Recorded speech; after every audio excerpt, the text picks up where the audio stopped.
नमस्कार, आप देख रहे हैं राष्ट्रीय खबर टीवी। बहुत पहले, बरसों पहले एक गाना आया था, तुमसे जुदा होकर हमें दूर जाना है, पल भर की जुदाई फिर लौट आना है।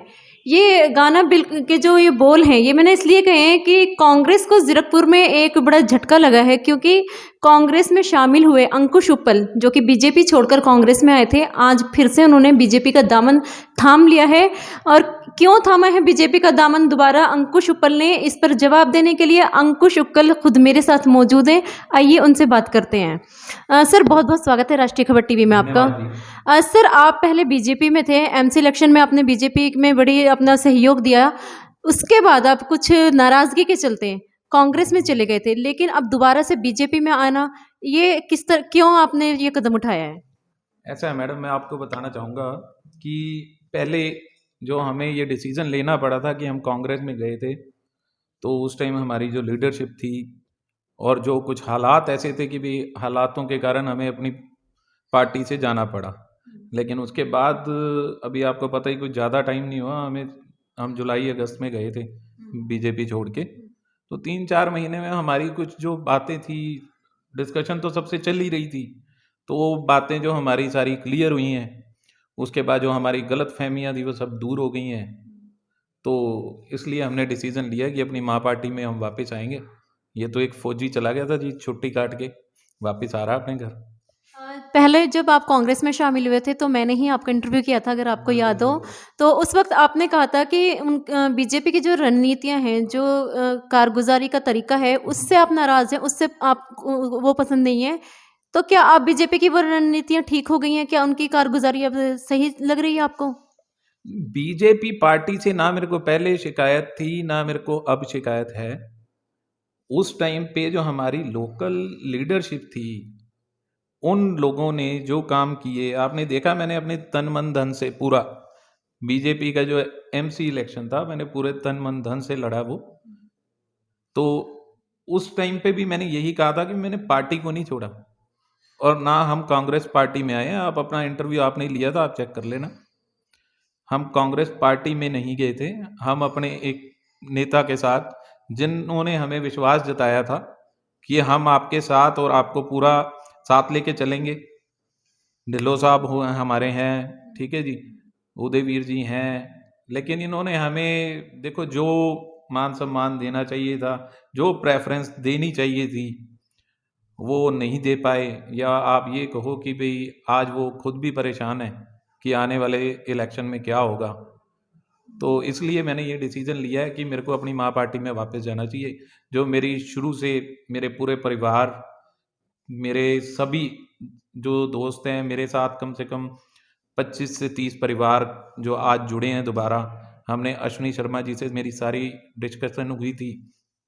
उसके बाद आज उन्हीं के थ्रू मैंने पार्टी ज्वाइन करी है वापस। मैंने यहाँ पे लोकल लेवल पे पार्टी दोबारा ज्वाइन नहीं करी, कि ताकि किसी के मन में कोई गलतफहमी ना रहे कि मैं इसके कारण आया या मैं उसके कारण आया। मैं सिर्फ पार्टी के में वापस आया हूँ और पार्टी के कारण आया हूँ। जिस टाइम आपने बीजेपी को छोड़ा था, कांग्रेस का दामन थामा था, उस टाइम किसान आंदोलन बड़ा जोरों शोरों से चल रहा था। उस वक्त आपने बीजेपी को छोड़ दिया, लेकिन अब बीजेपी ने किसान आंदोलन को खत्म करवा दिया है, कानून वापस ले लिए। तो क्या ये वजह है कि अब बीजेपी का जो पल रहा आपको भारी नजर आ रहा है, किसान किसान आंदोलन अब नहीं है, ये वजह रही है आपके वापस आने की? नहीं नहीं नहीं, देखो मैं उस टाइम भी यही कहता था जी, किसी भी कानून में अगर कोई भी हम कुछ नया करना चाहते हैं, उसमें खामियां जरूर हो सकती हैं, लेकिन वो सिरे से गलत नहीं हो सकता। ठीक है जी। और मैं आज भी यही कहता हूँ कि ये जो लोग हैं, आज कानून वापस होने के बाद आप कुछ साल में, कुछ महीनों में दोबारा देखोगे कि ये दोबारा उसी चीज की डिमांड करेंगे जो इनको दी जा रही थी। इसलिए मेरे को तो लगता नहीं है कि किसान आंदोलन के कारण मैं गया था और किसान आंदोलन खत्म होने के कारण मैं वापस आया हूँ। मेरे जो विचार उस टाइम थे, मेरे वही विचार आज भी हैं। किसान, आप देखोगे, आपको धीरे धीरे पता लग रहा है अब किसान खुद इलेक्शन लड़ना चाह रहे हैं। किसान, आपने सुना होगा चौधरी साहब ने भी बोला जी कि हम अपने जो कैंडिडेट हैं वो उतारेंगे, हम पंजाब में इलेक्शन लड़ेंगे। वो तो अफीम की खेती तक करवाने की बात कर रहे हैं। तो ऐसी बातें अब मेरे को, तो मैं ये जानना चाहता हूँ उन लोगों से भी कि उस टाइम तो आप कह रहे थे कि हम तो किसानों की लड़ाई लड़ रहे हैं, हमारा राजनीति से कोई लेना है या देना नहीं है। आज की डेट में देखो ना, वो राजनीति में हर जगह, चाहे उनके सुपर लीडर जो टिकैत जिनको उन्होंने अपना नेता बनाया है, वो भी जगह जगह आरजेडी में आपने देखा होगा, अभी पिछले कल की बात है, हवन में बैठे वो। और राजनीति, इनका राजनीति के अलावा और कोई मुद्दा नहीं था। वो आज भी वही मुद्दे पे खड़े हैं। हमारे मोदी जी ने तो अपने देश की भलाई के लिए उन्होंने, उनसे पूरी हमने कोशिश की कि वो कहीं ना कहीं हमारे से कोई समझौता, तो हार के हमारे प्रधानमंत्री जी ने तो सिर्फ अपने देश की अच्छाई के लिए, देश के नुकसान को बचाने के लिए ये कदम उठाया कि उन्होंने कानून वापस लिए। सर, कानून वापस लेने की जहाँ तक बात है, कानून में संशोधन किया जा सकता है, अमेंडमेंट की जा सकती है, लेकिन कहीं न कहीं जो मोदी जी ने बड़ा फैसला लिया है किसान कानून वापस लेने का, तो यूपी चुनाव और पंजाब चुनाव को मद्देनज़र रखते हुए उन्होंने लिया है। कहीं ये डर था कि यूपी और पंजाब से हाथ ना धो बैठे? नहीं जी नहीं, अब बिल्कुल ये ऐसा कोई डर नहीं था। आप देखो ना, कितने लोग हैं जो कांग्रेस के जो बाबा बोर्ड कैप्टन अमरिंदर जी, वो आज बीजेपी के साथ खड़े हैं। और उनके स्पोर्ट्स मिनिस्टर कल हमारे साथ ज्वाइन किए, राणा गुरमीत सिंह सोढी जी ने, ठीक है। और कांग्रेस के, आम आदमी पार्टी के जितने भी आप दूसरी हमारी जो भी विपरीत विरोधी पार्टी हैं, उनके सभी नेता, बड़े बड़े नाम हमारे भाजपा में आज आके शामिल हो रहे हैं। क्या उनको भी यही लगता है कि अब भाजपा जीत जाएगी इसलिए वापस आ रहे हैं? आप, ये सवाल मेरा उन लोगों से है कि कल तक आपको भाजपा से नाराजगी थी, भाजपा की हर एक बात आपको गलत लगती थी, आज आपको सब कुछ भाजपा का ठीक लगना शुरू हो गया। ये मैं आपको इतना ही कहना चाहूंगा कि ऐसा मेरे मन में तो ना कभी था, ना आज है, ना आगे कभी होगा। जो भाजपा की नीतियों से मैं कभी भी दो राय नहीं रखता। भाजपा की नीतियां अच्छी हैं, इसीलिए हमारी सरकार और देश का विकास हो। जिस वक़्त आपने बीजेपी छोड़ा था, उस वक़्त बीजेपी में से ही कुछ बगावती सुर जो आपके खिलाफ़ आए थे, उन्होंने ये कहा था कि उन्होंने छोड़ा नहीं है, बल्कि उनको यहाँ से निकाला गया है। तो कितना सच था इसमें? आपको पता है जी, अगर हमें निकाला गया होता तो वो न्यूज़ आपके पास पहले आती। वो तो हमारे जाने के बाद तो कोई कुछ भी कह सकता है ना उस बात के लिए। हमें किसी ने निकाला नहीं था। हमारे जो मतभेद थे वो दूर हो गए। और बहुत ही, आप ये सोचो कि भी इतना छोटा सा समय था, एक ही हमारा, हम उस टाइम पे कह सकते हैं कि भी इलेक्शन हुआ था। इलेक्शन के बाद हमेशा ऐसा ही होता है, हार के बाद कुछ गलत फहमियाँ तो आती ही हैं। उसके कारण हम गलत फहमियों के शिकार हुए हैं। उसमें मेरे को ये कहने में कोई डर नहीं है, या मैं इस बात से पीछे नहीं हटता कि हमने ये गलती की कि हमने कुछ लोगों की बातें सुन के अपना डिसीजन ले लिया था। लेकिन जैसे जैसे वो हमारा कम्युनिकेशन गैप था वो आज दूर हुआ है, तो मैं पार्टी में दोबारा अपने पूरे तन मन धन से शामिल हुआ हूँ। और आने वाले इलेक्शन में आपको बता रहा हूँ कि तो मेरा अंदाज़ा है शायद 2 से 3 महीने रहे हैं। हाँ तो जी। इस बीच में कांग्रेस का रवैया आपके साथ कैसा रहा? क्योंकि कांग्रेस को, जो कांग्रेस के छोड़कर जा चुके हैं, हाँ उनका जी। कहना है कि कांग्रेस इज़्ज़त नहीं देती, कांग्रेस में भेदभाव किया जाता है। तो इन 2-3 महीनों में क्या आपको ऐसा कोई अनुभव हुआ? मैडम, आप ये देखो ना जी, जो लंबे समय से हम तो 2 महीने के लिए, 3 महीने के लिए वहां रहे, वो भी एक नाम बराबर। आपने मेरे को कभी उनकी किसी कार्यक्रम में नहीं देखा होगा, ठीक है जी। अगर वो लंबे समय से जो लोग थे उनके साथ जुड़े हुए, अगर आज वो ये बात कह रहे हैं कि कांग्रेस मान सम्मान नहीं देती, या वहां पे किसी भी आप कार्यकर्ता की कोई पूछ नहीं होती, ठीक है, तो फिर उससे बड़ा जवाब तो आपको मिल ही नहीं सकता। कहीं ना कहीं कांग्रेस में खामियां हैं जो कांग्रेस भुगत रही है। और आने वाले विधानसभा इलेक्शन में आपको उसका जो नतीजा है वो आपके सामने होगा।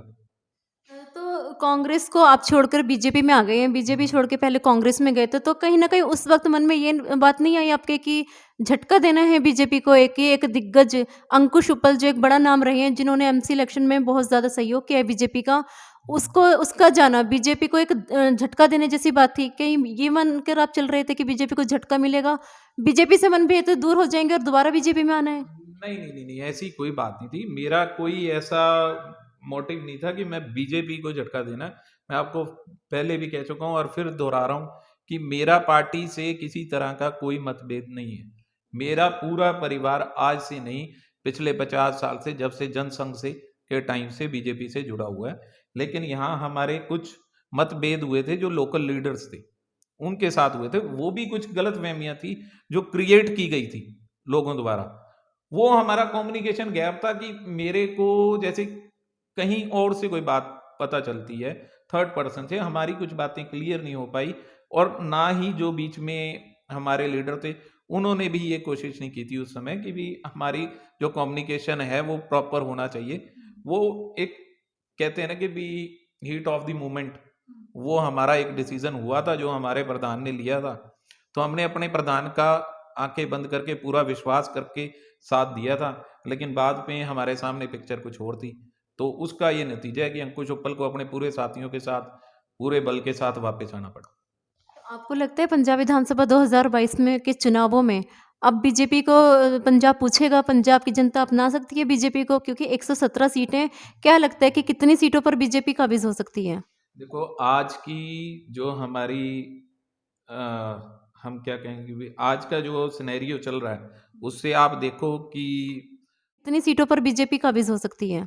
देखो आज की जो हमारी अ, हम क्या कहेंगे भी आज का जो सिनेरियो चल रहा है उससे आप देखो कि कांग्रेस के बड़े बड़े नेता, मैं आपको पहले ही बता चुका हूँ कि कैप्टन साहब ने हमारे साथ हाथ मिलाया हुआ है, तो इससे तो सारा कुछ यही दिख रहा है कि भी आने वाले विधानसभा में बीजेपी सरकार बनाएगी। बीजेपी के सामने अब कोई नहीं खड़ा होने वाला। इनके पास एक मुद्दा था, किसान आंदोलन। किसान आंदोलन जो इन्होंने बोला वैसे खत्म कर दिया, आने वाले समय में होगा वही जी जो मोदी गवर्नमेंट जो काम कर रही थी, इनको खुद मानना पड़ेगा कि वो काम सही थे।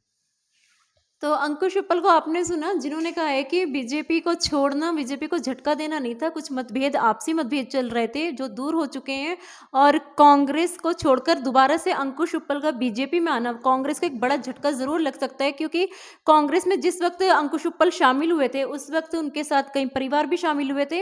अंकुश उत्पल के साथ आज दोबारा से बीजेपी में लगभग 25 से 30 परिवार जुड़ चुके हैं। पंजाब विधानसभा 2022 के चुनावों का ये युद्ध देखना दिलचस्प होगा, क्योंकि जिस तरह से दल बदले जा रहे हैं, जिस तरह से राजनीतिक पार्टियां घोषणाएं कर रही हैं, वादे कर रही हैं, पंजाब विधानसभा 2022 के चुनावों में काफ़ी रोमांच भरा सफर ये रहेगा, जिसे राष्ट्रीय खबर टीवी के माध्यम से मैं शनाया चौहान लगातार आप तक पहुंचाती रहूंगी। बने रहिए राष्ट्रीय खबर टीवी के साथ। ताज़ा खबरों से जुड़े रहने के लिए सब्सक्राइब करें राष्ट्रीय खबर टीवी और बेल आइकन दबाना ना भूलें।